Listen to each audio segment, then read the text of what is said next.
গৌড় কলেজের অধ্যাপিকা সুস্মিতা সোমের বিদায় সম্বর্ধনা আয়োজিত হল কলেজের কনফারেন্স হলে।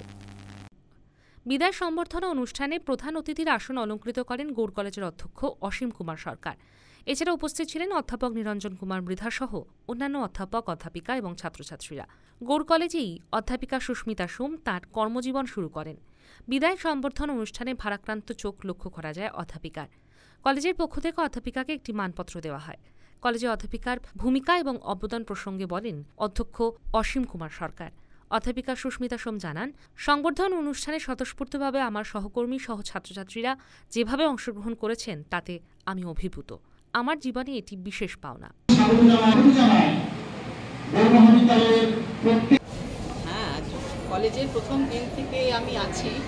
এই কলেজটাকে আমি বেড়ে উঠতে দেখলাম ধীরে ধীরে করে। যাওয়ার সময় খারাপ তো লাগবেই, তবে এটাই নিয়ম মেনেই যাওয়া। এবং এতে যে ছাত্রছাত্রী এবং আমার সহকর্মীরা এত স্বতঃস্ফূর্তভাবে এসেছে,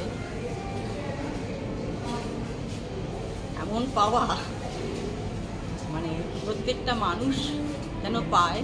এবং আমার জীবনের শেষ দিন পর্যন্ত আজকের এই দিনটা মানে ভীষণভাবে মনে থাকে। মালদা টুডে।